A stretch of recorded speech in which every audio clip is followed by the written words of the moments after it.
இவங்களுக்கு என்ன ஆச்சுன்னு நீங்களே கொஞ்சம் பாருங்கள். சமீபத்தில் நெல்சன் அப்படின்ற யூடியூபருக்கும் சீமான் கட்சிக்கும் ஏகப்பட்ட மோதல் இருக்குது, நமக்கு எல்லாருக்குமே தெரியும். இன்றைக்கி அது பார்த்திங்கன்னா கைகலப்பளவுக்கு போயிருக்கு.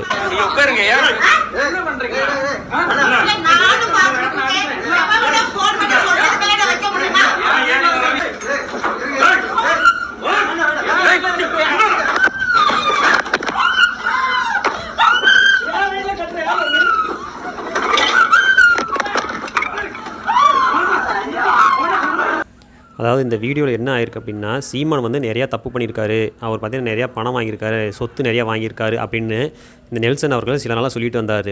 இவர் பார்த்திங்கன்னா ஒரு வக்கீல், அதெல்லாம் ஆதாரம் இல்லாமல் அவ்வளோ சீக்கிரம் சொல்ல முடியாது.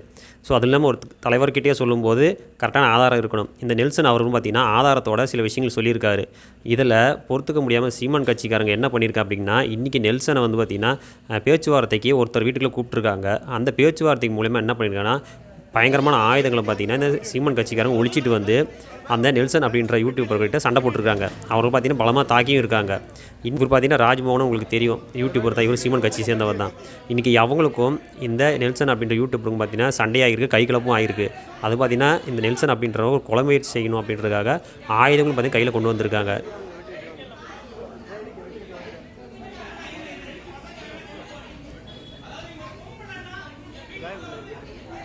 அந்த சண்டையும் பெருசாகி கிட்டத்தட்ட பார்த்திங்கன்னா அடிதடி ரொம்ப பெருசான உடனே அந்த ஊரில் இருக்கிற எல்லா மக்களும் ஒன்று சேர்ந்துட்டாங்க.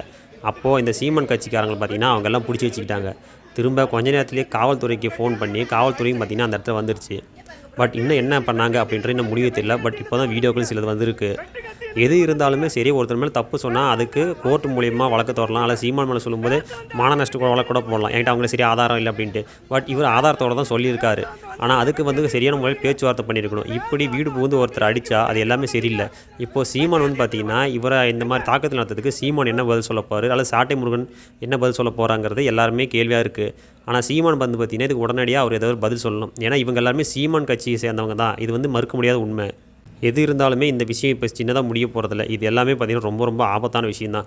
நாளைக்கு எல்லாருமே இப்படி ஒருத்தர் அடிதடி போயிட்டாக்கா ரொம்ப மோசமான சூழ்நிலை வரும். அதனால் உடனே வந்து பார்த்திங்கன்னா இந்த பிரச்சனைக்கு ஒரு சுமூகமாக முடிவெடுக்கணும்.